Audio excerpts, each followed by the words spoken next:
సిలువలో పలికిన 7వ మాట.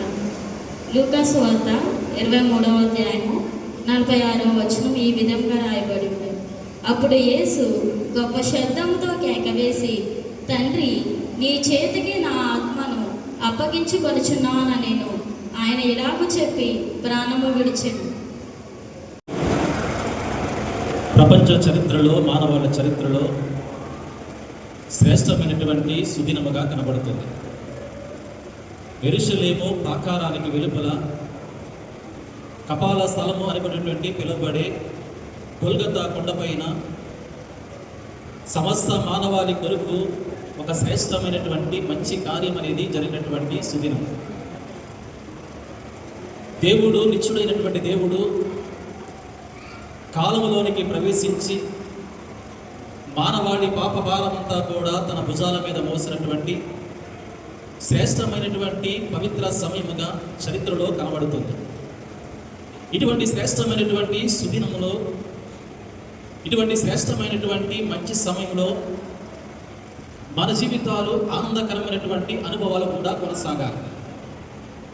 ఎందుకంటే ఆయన సిలువలో మరణించింది మన దుఃఖమును కొట్టివేయటానికి.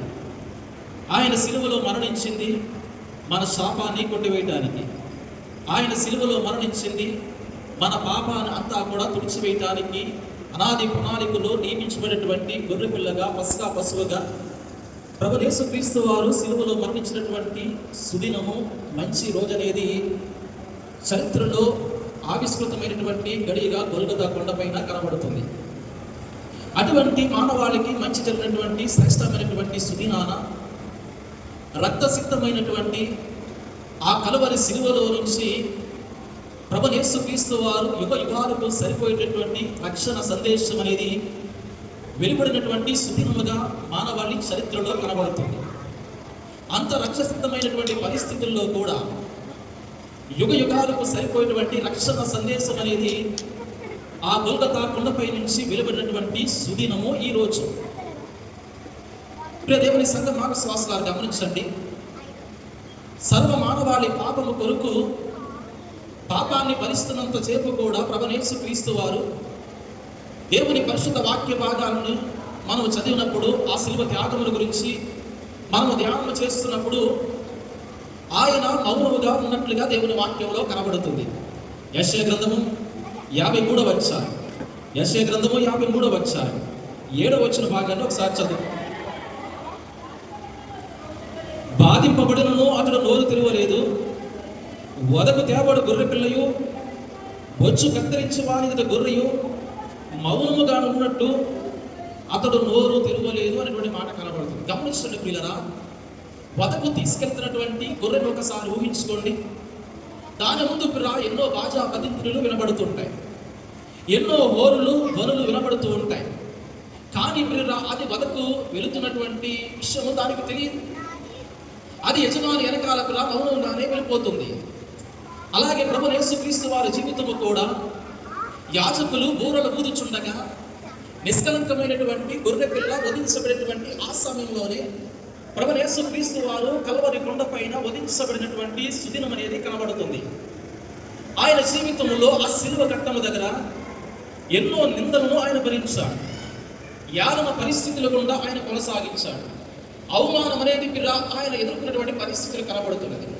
అంత రక్తసిద్ధమైనటువంటి పరిస్థితులు, హేళన, దోషణ, నిందన, అవమానము, అసహ్యకరమైనటువంటి పరిస్థితుల గుండా ఆయన జీవితం కొనసాగినను కూడా ఎక్కడను కూడా ఆయన నోరు తెరిచి తన మీద వస్తున్నటువంటి ఆరోపణలన్నీ కూడా అసత్యము అని ఆయన జీవితాన్ని, ఆయన మీద పడుతున్నటువంటి నిందలన్నీ కూడా అసత్యమని ఎక్కడ కూడా నోరు తెరిచి చెప్పడానికి ప్రయత్నించినటువంటి యేసుక్రీస్తు ప్రభువు వారు కల్వరి కొండపైన, సిలువ పైన ఆయన మౌనాన్ని వీడి 7 మాటలు పలుకుతున్నటువంటి సందర్భం కనబడుతుంది. ఎందుకంటే సమస్త మానవాళి పాపము కొరకు క్రయధనము చెల్లిస్తున్నటువంటి ఆ శ్రేష్టమైనటువంటి సందర్భంలో ఆయన అప్పటి వరకు కూడా మౌనాన్ని ఉన్నటువంటి ఆయన జీవితం ఒక్కసారిగా మౌనమును వీడి 7 శ్రేష్టమైనటువంటి మాటలు యుగ యుగాలకు సరిపడినటువంటి రక్షణ సందేశం అనేది ఆ కల్వరి సిలువలో నుంచి, ఆ గొల్గొతా కొండ మీద నుంచి వెలువడినటువంటి సుదినముగా చరిత్రలో కనబడుతుంది. ఎందుకని 7 మాటలు? 8 పలకొచ్చు కదా. పలకొచ్చు కదా. ఎందుకని బిడ్డ ఆయన ప్రభువైన యేసుక్రీస్తు వారు 7 మాటలు ఎందుకు పలకవలసి వచ్చిందంటే బిడ్డ, జాగ్రత్తగా గమనించినట్లయితే బిడ్డ, 7 అనేది సంపూర్ణతకి సాదృశ్యం కనబడుతుంది. దానికంటే ముందుగా ఆది కాండంలోనికి వెళ్ళినట్లయితే బిడ్డ, అక్కడ సృష్టిని గురించి రాయబడినటువంటి మాటలు మనం జాగ్రత్తగా గమనించినట్లయితే, తండ్రి అయినటువంటి దేవుడు 6 రోజులు సృష్టిని చేశాడు. 7వ రోజున విశ్రమించిన దేవుడు మాట్లాడు. ప్రభువైన యేసుక్రీస్తు వారి జీవితంలోనూ కూడా ఈ 6, 7 అనేటువంటి సంఖ్యలు కూడా ఇక్కడ కల్వరి కొండ మీద నెరవేర్చబడుతున్నాయి. అవి ఎలాగ ఆలోచన చేసినట్లయితే, తండ్రి అయినటువంటి దేవుడు 6 రోజులు ఎలాగైతే సృష్టిని చేశాడో మీరు, అదే విధంగా ప్రభువైన యేసుక్రీస్తు వారు కూడా 6 గంటలు ఈ సృష్టి కొరకు, ఉదయం 9 గంటల నుంచి మధ్యాహ్నం 3 గంటల వరకు 6 గంటలు ఈ సృష్టి కొరకు, ఈ సృష్టిని రక్షించడానికి, ఈ సృష్టిలో ఉన్నటువంటి సమస్త మానవాళిని కూడా విమోచించడానికి, క్రయధనము చెల్లించడానికి, పాప బంధకాల నుంచి, చింతల నుంచి, దుఃఖము నుంచి, వేదన భరితమైనటువంటి పరిస్థితుల నుంచి, రెండవ మరణమైనటువంటి నిత్య నరకము నుంచి ఆయన విడుదల కలగజేయడానికి 6 రోజులు ఎలాగైతే సృష్టి కార్యం జరిగిందో పిల్ల, అలాగే ప్రభువైన యేసుక్రీస్తు వారి జీవితంలో కూడా 6 గంటలు ఆ కల్వరి కొండ మీద గడిచినటువంటి, ఆ సిలువలో గడిచినటువంటి సందర్భం కనబడుతుంది. 6 రోజులు సృష్టి క్రమం జరిగినట్లుగానే 7వ రోజుని విశ్రమించినట్లుగానే 7 అనేది సంపూర్ణతకు సాదృశ్యం కనబడుతుంది కనుక ప్రభువైన యేసుక్రీస్తు వారు 7 మాటలు పలికి సంపూర్ణము చేసి విశ్రమించినటువంటి సందర్భం అనేది కనబడుతుంది. ఏదో ఈ మాటలు యాదృచ్ఛికంగా వచ్చేయలేదు. ఏదో పిల్ల ఆయన యాదృచ్ఛికంగా 6 గంటలు సిలువలో వేడవలేదు. ఇదిగో సమస్తమును కూడా అనాది ప్రణాళికలో ఏది జరగాలో, ఎలాగ నిర్వహించాలో సమస్తమును కూడా ప్రభువైన యేసుక్రీస్తు వారి పట్ల అనేకమైనటువంటి ప్రవచనాలు, అనేకమైనటువంటి వాక్యాలు నెరవేర్చినటువంటి సత్య దేవుడుగా ఆయన జీవితం అనేది కనబడుతుంది. 7 ఎలాగ విశ్రమించారు కూడా, అలాగే 7 మాటలు పలికి సంపూర్ణము చేసినటువంటి శ్రేష్టమైనటువంటి గడియలు కనబడుతున్నాయి. ఆయన పిల్ల ఆ కల్వరి కొండను పిల్ల, ఆ కపాలమైనటువంటి స్థలాన్ని పిల్ల వధ స్థలము నుండి కృపా సింహాసనంగా మార్చినటువంటి సందర్భం కనబడుతుంది. ప్రభువైన యేసుక్రీస్తు వారి జీవితంలో జాగ్రత్తగా గమనించినట్లయితే పిల్ల, ఇది ఏదో పిల్ల ఒక వ్యక్తి మరణిస్తున్నప్పుడు పలికినటువంటి చివరి మాటలు, చివరి కోరిక కాదు, లాస్ట్ వర్డ్స్ కాదు. ఇది నిత్య జీవానికి సరిపడినటువంటి శాసనాలు, సమస్త మానవాళికి సంబంధించినటువంటి శాసనాలు. ఇదేదో చివరి కోరికలు పిల్ల, చివరి మాటలుగా కాదు. నిత్య జీవానికి సంబంధించినటువంటి, మనుషులకు కావలసినటువంటి, వారి రక్షణ విడుదలకు కావలసినటువంటి శాసనాలతో కూడినటువంటి శ్రేష్టమైనటువంటి మాటలను ప్రభువైన యేసుక్రీస్తు వారు ఆ కల్వరి కొండ మీద పలికినటువంటి విధానం అనేది కనబడుతుంది. 7వ మాటలో చాలా శ్రేష్టమైనటువంటి మాటలు కనబడుతున్నాయి. ఆయన పలికినటువంటి మాటను జాగ్రత్తగా గమనించినట్లయితే, అప్పుడు యేసు గొప్ప శబ్దముతో కేక వేసి ఆయన ప్రాణమును విడిచే ముందు ఆయన పలికిన మాట గొప్ప శబ్దముతో కేక వేసి, ఇది వైద్య దానికి కూడా పిల్ల, వైద్యపరమైనటువంటి దానికి కూడా అందనటువంటి పరిస్థితి. శిలువ మీద ఉన్నటువంటి వ్యక్తి పిల్ల సలుగుతూనో, శిలువ మీద ఉన్నటువంటి వ్యక్తి పిల్ల శ్వాస ఆడకో, ఊపిరి బిగబెట్టుకునో, గిలగిల కొట్టుకుంటూనో పిల్ల, లేకపోతే నిస్సత్తువ పరిస్థితుల్లో మరణిస్తారు. అది వైద్యులు చెప్పినటువంటి పిల్ల, ప్రూవ్ చేసినటువంటి ఎవిడెన్స్. కానీ ప్రభువైన యేసుక్రీస్తు వారు శిలువ మీద ఆయన ప్రాణం విడిచినటువంటి విధానాన్ని మనం జాగ్రత్తగా గమనిస్తున్నట్లయితే పిల్ల, ఆయన శిలువ మీద నిస్సత్తువతో చనిపోలేదు. ఆయన శిలువ మీద గొరుగుతూ చనిపోలేదు. ఆయన శిలువ మీద గిరగల కొట్టుకుంటూ చనిపోలేదు. ఆయన శిలువ మీద పిల్ల ఆయన శ్వాస అందని పరిస్థితుల్లో చనిపోలేదు. ఒక విజయముతో వేసినటువంటి కేకగా కనబడుతుంది. ఆయన సమస్తమును కూడా సంపూర్ణము చేసినటువంటి ఒక విజయంతో కూడినటువంటి కేక కనబడుతుంది. ఆయన మాట్లాడుతున్నాడు, తండ్రి అని పిలుస్తున్నాడు. మొదటి మాటలో తండ్రి కనబడుతుంది, చివరి మాటలో తండ్రి కనబడుతుంది. తండ్రి అంటే పిల్ల 4వ మాటను చూసినట్లయితే పిల్ల అక్కడ నాదేవా నాదేవా అనే పిల్ల అని కూడా మాట కనబడుతుంది. 4వ మాట దగ్గరికి వచ్చినప్పుడు ఒక న్యాయమూర్తి ముందు ఒక నేరస్తుడిలాగా ఆయన చేసినటువంటి ఆక్రమణతో కూడినటువంటి మాటగా 4వ మాట కనబడుతుంది. ఎందుకంటే సమస్త మానవాళి పాపం అనేది ఆయనపై మోపబడింది కనుక ఒక న్యాయమూర్తి ముందు ఒక నేరస్తుడుగా నిలబడి నాదేవా నాదేవా అని పిలిచినటువంటి యేసుక్రీస్తు ప్రభువు వారే మరలా చివరికి వచ్చేటప్పటికి తండ్రి అని పిలుస్తున్నాడు. ఎందుకో తెలుసా పిల్లరా, ఇది పిలుపులో మార్పు కాదు, ఇది ఏదో పదం మార్చడం కాదు పిల్ల. తండ్రి అని పిలిచడం ద్వారా కూడా ఇక్కడ రాయబడినటువంటి మాటలు మనం జాగ్రత్తగా గమనించినట్లయితే పిల్ల, ఇది ఒక ప్రార్థనతో కూడినటువంటి మాట కనబడుతుంది. దానికంటే ప్రాముఖ్యమైనది ఈ తండ్రి అనే మాట చాలా శ్రేష్టమైనది పిల్ల. ఎందుకంటే ఒక కుమారుని సంబంధాన్ని తెలియజేస్తుంది, ఒక రక్త సంబంధాన్ని తెలియజేస్తుంది, ఒక దేవునితో సాన్నిహిత్యమైనటువంటి సంబంధాన్ని ఈ మాట అనేది తెలియజేస్తుంది. ఇదిగో తండ్రి, మరలా నువ్వు అనుగ్రహించినటువంటి కార్యాలన్నీ కూడా సంపూర్ణము చేసి నీ చిత్తమును నెరవేర్చి ఇదిగో మరలా వారసత్వం పొందుతున్నాను, నీతో సాన్నిహిత్య సంబంధాన్ని ఏర్పరచుకున్నాను అని ఆయన పలికినటువంటి పలుకుగా తండ్రి అయినటువంటి మాట కనబడుతుంది.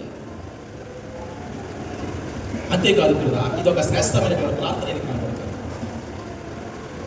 యూదుల దైనందిన పరిస్థితుల్లో కూడా యూదులు ప్రతిరోజు వారి జీవన విధానంలో కూడా యేసుక్రీస్తు వారు చిలువలో పలికినటువంటి ఈ చివరి మాట, 7వ మాట చూడండి కూడా, ఇది యూదుల యొక్క జీవన పరిస్థితుల్లో ప్రతిరోజు కూడా వారి జీవితాల్లో ఒక ప్రార్థనగా కనబడుతుంది.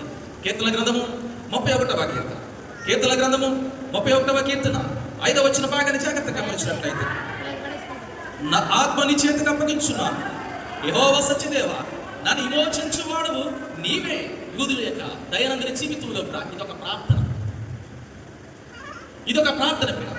చరిత్రకారుడైనటువంటి ఎడెర్సైమ్ అనేటువంటి చరిత్రకారుడు the life and time the Jesus of the Messiah అనేటువంటి బుక్ రాసినటువంటి ఎడెర్సైమ్ అనేటువంటి చరిత్రకారుడు ప్రతి భక్తి గల యూదు తల్లి అంట తన కుమారులకి, తన బిడ్డలకు రాత్రి నిద్రపోయే ముందు బెడ్ ప్రేయర్గా ఈ మాటలు నేర్పించేదట.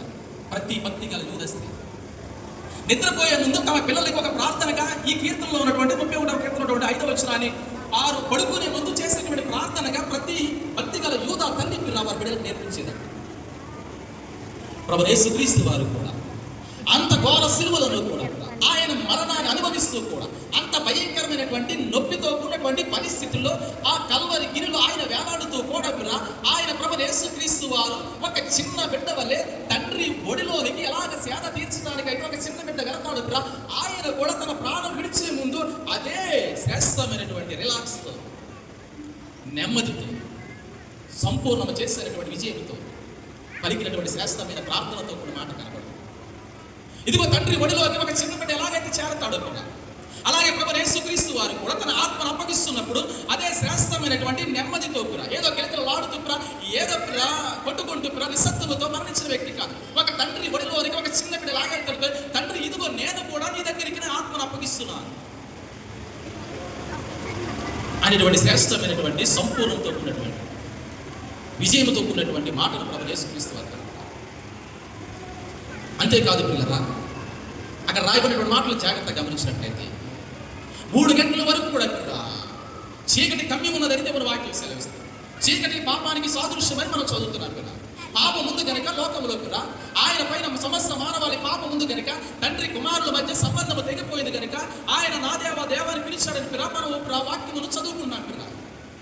ఈయన పలుకుతున్నటువంటి 7వ మాట కూడా పిల్ల, ఇక్కడ కూడా చీకటే ఉంది, ఇక్కడ కూడా అంధకారమే ఉంది, ఇక్కడ కూడా ఆయన భుజస్కంధాల మీద ఆయన దేహం మీద మనుషుల యొక్క పాపమే ఉంది.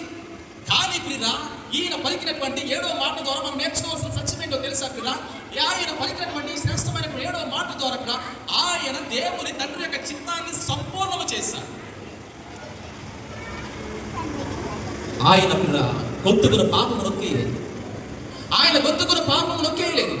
ఆయన గొంతెత్తి బిగ్గరగా పెద్ద కేక వేసి ప్రియ ఆయన ప్రాణం విడిచిన దేవుడు మరణాన్ని గొంతెత్తి శాసించినటువంటి శ్రేష్టమైనటువంటి మరణముగా ప్రభువు యేసుక్రీస్తు వారికి మరణం 3 గంటలకు ఆయన మరణించారు. ఇది దేవాలయంలో కూడా గొర్రె పిల్లను వధించేటువంటి సమయము 9th hour అని రాయబడింది. ఇది దేవాలయంలో కూడా సాయంకాలపు బలి అర్పించేటువంటి నిష్కలంకమైనటువంటి గొర్రె పిల్లల యాజకులు బూరలు ఊదుచుండగా తీసుకెళ్లి వధించేటువంటి ఈ శ్రేష్టమైన సమయంలో పస్కా పశువుగా ప్రభువు యేసుక్రీస్తు వారు కూడా వధించబడ్డారు. నా ఆత్మను నీ చేతికి అప్పగించున్నాను, నా ఆత్మను నీ చేతికి అప్పగించున్నాను అనేటువంటి మాటను మనం జాగ్రత్తగా గమనించినట్లయితే అక్కడ రాయబడినటువంటి ఆదిమ మూల భాష ఉన్నటువంటి పదానికి అర్థం ఏంటంటే ఒక డిపాజిట్ చేయడం అనగా ఒక భద్రత కొరకు విలువైనటువంటి వస్తువును ఇంకొక వేరే చేతులు పెట్టి భద్రపరచుని నేను మరలా వచ్చి తీసుకుంటాను. డిపాజిట్ చేయడంతో కూడినటువంటి మాట అక్కడ రాయబడింది. అనగా ప్రభువు యేసుక్రీస్తు వారి ఆత్మను తండ్రి యొక్క చేతిలో ఆయన డిపాజిట్ చేశారు. అనగా సిలువలో వచ్చి తండ్రి యొక్క చేతిలోనికి ఆయన ఆత్మ అనేది బదిలీ అయింది. విశ్వాసి కూడా మరణం అనేది అంతము కాదు. విశ్వాసి కూడా ఈ లోకంలో మరణం అనేది ఇక్కడితో అంతము కాదు. మనం ఇక్కడ శ్వాసను విడిచి పరలోకంలో తుది శ్వాసను తీర్చుకుంటాం. ఇక్కడ తుది శ్వాసను విడిచి అక్కడ మొదటి శ్వాసను తీసుకుంటాం. మన ఆత్మను దేవుని చేతిలోనికి బదిలీ చేసేటువంటి విశ్వాస యొక్క మరణం శ్రేష్టమైనది. విశ్వాస యొక్క మరణం ఇక్కడ ముగించి పరవయసులో ఉంటుంది. చేతికి అప్పగించిన శ్రేష్టమైన మాటలు ప్రవేశిస్తూ పలుకుతున్న మాట బదిలీ సిలువల దగ్గర నుంచి తండ్రి యొక్క చేతిలోనికి బదిలీ. అంతేకాదు ప్రియుల, అక్కడ రాయబడినటువంటి ఇంకొక సత్యం కూడా కనబడుతుంది. అక్కడ రాయబడినటువంటి సత్యం కనబడుతుంది పిల్ల. దేవుని వాక్యంలో జాగ్రత్త గమనించినట్లయితే పిల్ల, ఆ లోక సువార్తలోనే పిల్ల 23వ అధ్యాయం 45వ వచన భాగంలో ఆయన మరణిస్తున్నటువంటి సమయంలో ఈ 7వ మాట పలుకుతున్నటువంటి సమయంలో చదువు. సూర్యుడు అదృశ్యుడైన, దేవాలయపు తెర, గర్భాలయపు తెర నడిమికి చినిగెను అన్నటువంటి మాట కనబడుతుంది. దేవాలయపు తెర అనేది రెండుగా చినిగిపోయింది. అనగా అతి పరిశుద్ధ స్థలములోనికి ఒక మార్గం అనేది ఏర్పడింది. ఈ అతి పరిశుద్ధ స్థలములోనికి యాజకులు, ప్రధాన యాజకుడు సంవత్సరానికి ఒకసారి భయంతో వెళ్ళేటువంటి ఆ స్థలములోనికి ప్రభువైన యేసుక్రీస్తు వారు ఒక కుమారుడిగా వారసత్వాన్ని పొంది ఒక కుమారుడిగా ధైర్యముగా పరిశుద్ధ స్థలములోనికి ఆయన ప్రవేశిస్తూ ఆయన విశ్వాసం ఉంచినటువంటి విశ్వాసులు కూడా, దేవుని సంఘము కూడా అదే ధైర్యముగా పరిశుద్ధ స్థలములోనికి ప్రవేశించడానికి, క్రీస్తు ఉండేటువంటి ఆ స్థలంలో మన జీవితాలు కూడా ఉండటానికి ఒక మార్గం అనేది సుగమము చేసినటువంటి శ్రేష్టమైనటువంటి సుగడియలు, మంచి గడియలు ఆ కొల్గతా కొండ మీద జరిగింది. వాక్యాన్ని ముగించాను. ఈ 7వ మాట పలికినటువంటి సందర్భం చాలా శ్రేష్టం. ఆయన వెంబడించి మన జీవితాలకు ఒక మార్గం అనేది ఆయన తెలిసాడు. మన జీవితాలు ఇక్కడ ముగిసిన తరువాత ఇక్కడతో అంతము కాదు.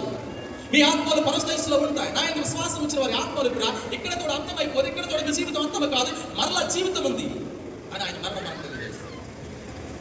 అంతేకాదు, చేతికి అప్పగించిన మాట, చేతికి అప్పగించిన అంటే హీబ్రూ గ్రీకు భాషా పరిజ్ఞానం ప్రకారం చూసినట్లయితే చేతి అంటే చెయ్యి అంటే ఏదో అవయవం గురించి మాట్లాడుతుంది. అక్కడ చెయ్యి అంటే ఒక పవర్, ఒక శక్తి, ఒక అధికారం, ఒక రక్షణ. దానికి సాదృశ్యంగా ఈ హీబ్రూలో కనబడుతుంది. చెయ్యి అంటే ఒక అవయవం, ఒక శక్తి, ఒక అధికారము, ఒక రక్షణ ఆయన చేతిలో పెట్టాడు. మరలా తీసుకోవడానికి ఆయనకు అధికారం ఉంది. మరలా ఆయన తీసుకోవడానికి శ్రేష్టమైనటువంటి పవర్ ఉంది. దేవుని సంఘమా మండల కాలం ముగిసింది. మరలా మండల కాలం వరకు మన జీవితాలు ఎంతమంది ఉంటామో తెలియదు.